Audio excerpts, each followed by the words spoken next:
So here we have our awesome buttered croissants. And we're just gonna leave these, you see how they're like paired up in a triangle? So you're just gonna wanna leave these in squares. We're just gonna go around and make like a small circle.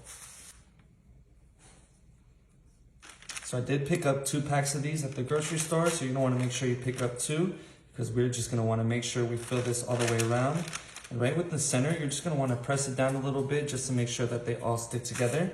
We're just gonna move this to the side. So here for our filling, we're gonna start off with some ground beef. It's gonna be a super fast and super easy filling. So we're just gonna wanna break this apart and we're just gonna brown it up a little bit. Once you have some color in your ground beef, I'm gonna turn this down on low. We're just gonna scoot this to the side and drop in a few paper towels just to soak up some of this grease. You do wanna keep a little bit, but we're just gonna take away some of the excess. This paper towel trick is a super easy way to take out some of that extra grease. Just gonna scoop this out. We're gonna move this to the side.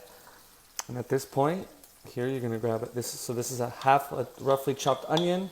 Onions and ground beef always go so well together. Some of my favorite things to mix. So we're gonna stir this around and make sure it gets some of that awesome beef juice. And we're gonna throw in some Rotel.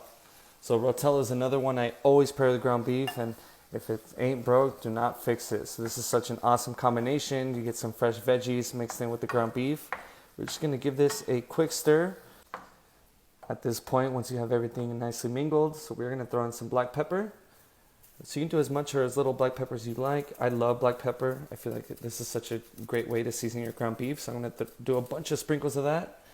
And for my secret ingredient, trust me on this, you're gonna wanna pick up this elote street corn.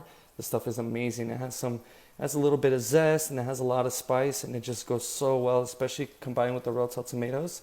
So just do a bunch of this stuff. I'm telling you, you're missing out if you do not have this. There we go. So I am turning the stove up to about a medium high, and this is going to cook for another 5 to 10 minutes. As one final touch, just to combine everything, so this is a white queso dip. So we're not going to use the whole jar. We're just going to throw a little bit in there. This stuff is so amazing. You can see how velvety and smooth it is, and this is just going to help combine everything. I love this white queso dip, and it just pairs so well with all the ingredients that we have. So we're just going to give this a quick mix. This is done cooking, so as soon as it's combined, it is ready to take off the heat. One final thing to prep. So I picked up a block of this mild cheddar. For this recipe, I like shredding my own cheese. I feel like it does make a little bit of a difference, and it doesn't take too long. So I'm just going to shred this whole block to this nice little mixing bowl, and then we're gonna get to the fun part. Let's get to the fun part. So we're gonna bring back in the croissant rolls that we had on our sheet pan. So here I have some melted butter. We're just gonna take a brush. We're just gonna lightly start brushing it all the way around. This is just gonna help cook it. We're just gonna do a very light brush. We don't want too much of this butter, but just enough so that when it puffs up in the oven, we're just gonna get a nice and flaky, beautiful brown crust. So here's some of that shredded cheese that we melted, and this is just gonna be like our little base. This is really what's gonna help keep everything together. You can see the difference in the cheese that you shred yourself. It is so soft and you get this finer consistency. So we're gonna line all the inside with this cheese. I'm gonna be making multiple of these, so it's a good thing I shredded a bunch of this stuff out. So here we have our ground beef mixture. I'm just gonna take a spoon and we're just gonna start doing small spoonfuls across the inside of the stuff right on top of the cheese. And this looks so amazing already. I'm so ready to get this into the oven because I am a little bit hungry. Now, every time I make these recipes, I should know better by now, but I always make them when I have an empty stomach. So right in the middle of the recipes, I just get so hungry.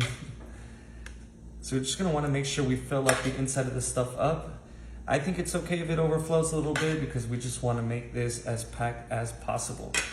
So once you have that in there, we're just gonna start taking the edges and we're just gonna fold them in, just lightly press it in the center, and it's really gonna seal it.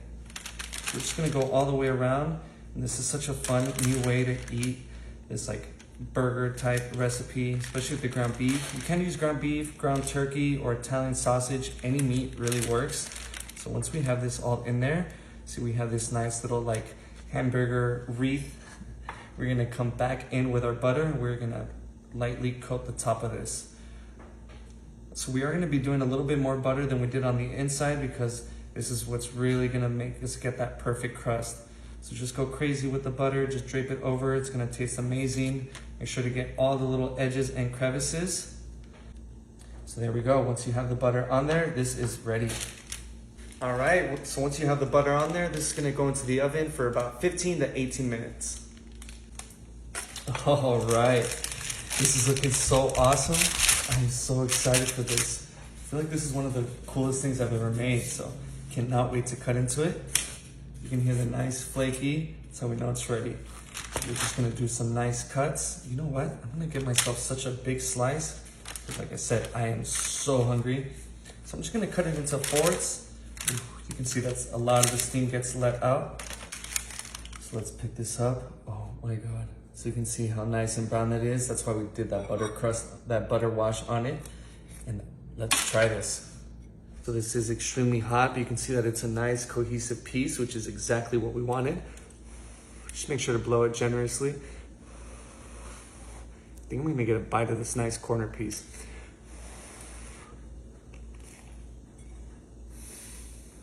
Come on. This might be my new favorite way to prepare some ground beef.